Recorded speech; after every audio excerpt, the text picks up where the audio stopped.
What's up everybody, J.Lulo here, and today let's talk about the new iMac computer. And I want to get into the good, the bad, and the ugly about this new iMac. Now let's start off by talking about all of the new colors, very bold and vibrant colors on the new iMac. Now it's not for me, but there is something to say about there being a market for these colors. Maybe some people like it, maybe some people don't. I'm not really into all the colors, but maybe some people would want these colors. Who's to say? I mean, everybody might want something different. Everybody might want just the old style silver, which it comes in silver still. But there's a ton of new colors, which, I mean, it could take some getting used to, but it's not terrible. But there are some people that might be interested in these colors, and there's definitely a market for that. Some people might design their office around these colors. There's also something nostalgic about these colors because one of the first iMacs that came out in '98 had colors like this. It was like it was a big old style screen, a big set, which was an old style computer with a transparent color on the back of the computer, which was pretty cool. I mean, it was beautiful for its day. I mean, if you had one of those, you had like a really high-end computer. And they're kind of bringing that nostalgia back into their lineup of iMacs, which is kind of cool too. But I mean, we've gotten so used to just the silver color now. This change is like sporadically coming to you, and it's like, what the crap is going on with these computers? But they are kind of nice in some ways, but maybe not for me. Hopefully you like them, and if you do, all power to you. Go buy one. They're there. Now they kept the boulders simple. They took away the black boulders from the past iMacs that were out, and the past iMacs had black boulders, which kind of made it like a bigger screen. But now this is a 24-inch display with light gray borders, so it kind of just softens up the rest of the colors on the iMac to make the screen look nicer, I guess. I'm not sure, but I mean, some people don't like the light gray borders, but it's okay to me. It doesn't really bother me. It's not a big deal. Now let's kind of get into the design of the new iMac. I don't know if it's me, but to me the new iMac kind of looks like a iPad Pro. I mean, really, take a good look at it. It looks like an iPad Pro. The size, the thickness, everything looks like an iPad Pro except for the chin, which is, why did they put that chin back there? I mean, why? Nobody likes it. Why did they put that chin back? I mean, seriously, Apple, come on. Everybody was expecting this redesign with no chin. There were so many rumors going around all over the internet, all over YouTube. No chin on this new redesign. What we get? We get a big fat stupid chin on this new iMac design. Well, there's a reason for that chin, but we'll get into that in a minute. Now we have a chin and we don't have an Apple logo on the chin. I want my logo. Give me my logo, Apple. Give me my logo. Okay, now that I've gotten all my frustrations and rants about the chin, which in case you guys didn't know what the chin was, because I was saying chin one day when I was talking about the new computer to my wife, and she was like, what the hell is a chin? The chin is that space at the bottom of the screen, that extra space. It looks like an extra bar on the bottom of the screen, which has the Apple logo. Hence, no Apple logo anymore, but we have a chin. So that's the chin. For those of you that don't know, that's the chin. That's why people are asking to lose the chin. Okay, I'm done with the rant. This time I'm really done.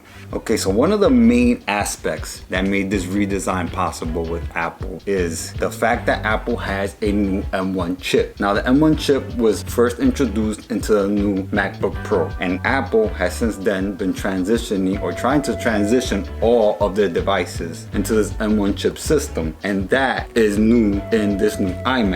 And with this new M1 chip was what made this design possible. The thinness of this computer comes because of this M1 chip.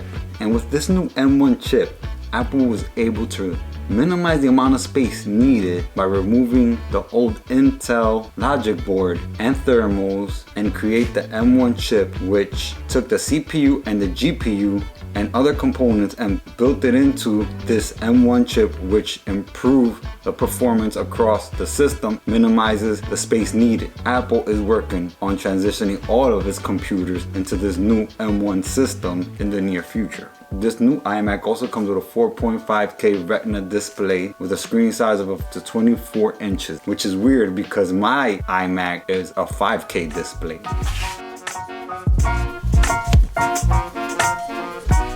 Now this new iMac also comes with a new FaceTime camera, which is a 1080p HD camera. And with the new M1 chip and image signal processing, this helps to enhance the computational video of the camera. And so what that means is that no matter what the lighting, no matter what the situation, no matter what is in your background, this will highly improve any video quality coming from the camera and make everything look that much better when you're either at a meeting or having any kinds of video conferencing, which is a pretty cool upgrade, if I do say so myself. Now also on this new iMac, there are 6 new speakers. 4 woofers and 2 tweeters, which totally enhance the sound coming from the computer. And apart from the speakers, there's also a new mic, which helps to enhance the overall experience also when video conferencing or having a meeting with someone.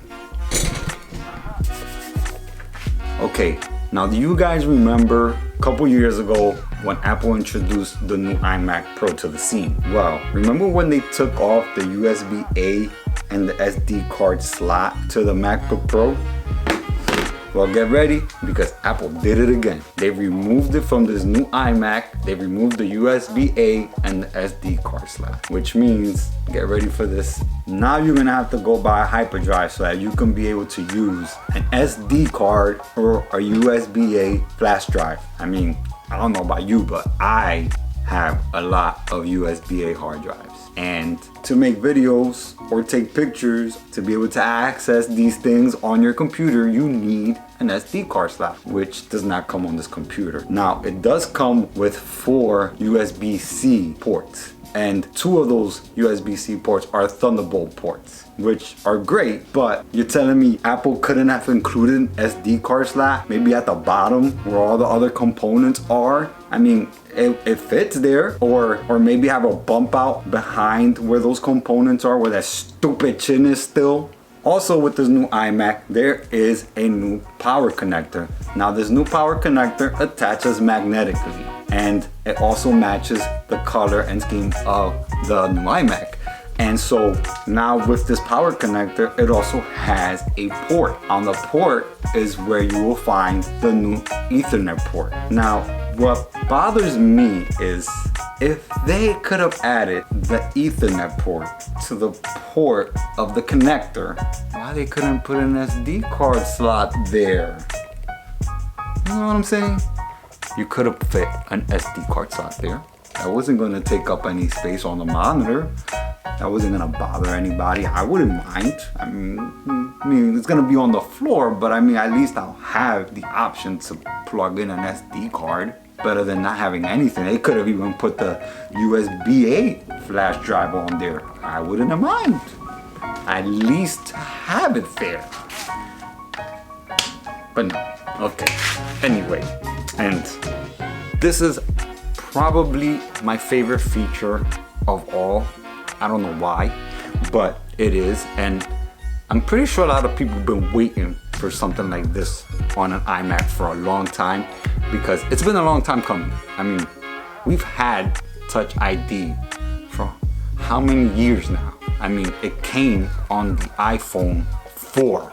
I love that they added the Touch ID to the new keyboard that goes with this new iMac design and lineup.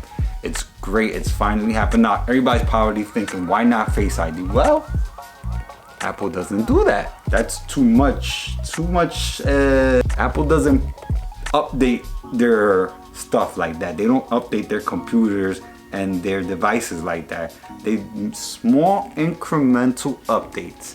For that way, they can tell you that they're updating their stuff. Every couple of years, they're updating it, right? Incrementally, they're updating it. That way they say the new and redesigned, or with these new features, this new iMac, or this new iPhone, which we all know is not really that new, but we still get excited. I mean, I get excited. I don't care. I get excited for every stupid little new feature that they might throw at me. I love it. It's great. And it's also great because nobody likes to type in their password anymore. We're so used to Face ID and Touch ID, and it's so nice and easy. You could pay for things with it. You can log into everything with it, and it's just so convenient. And we're used to this convenience in this world where we have Touch ID and Face ID, and it's just great. I mean, I can't tell you how much I love these features on all these devices. Will we eventually get Face ID? Probably, but like I said, small incremental changes to these devices. Like the notch on the iPhone. Everybody's been talking about when is Apple gonna lose the notch on the iPhone? Well, we still have the notch. It hasn't gone anywhere. And to be honest with you, I'm so used to it by now that if they removed it, I'd probably look at the phone and think it wasn't an iPhone or feel weird about it. But it's still there. So let's see what happens next. There's a lot of stuff coming from Apple. There's probably an iMac Pro on the works with new chips, possibly. Who knows? Hopefully. It's supposed to be more powerful if it's in the Pro lineup, just like the iPhone Pros, but we will see. That is for a different video. And with that said, I hope you guys enjoy this video. Please hit that like button if you like this video. Subscribe if you haven't already. Please hit that notification bell for you could be notified every time I post a new video. And I will see you guys in the next one. Peace. And like my daughter would say, adios amigos, bye.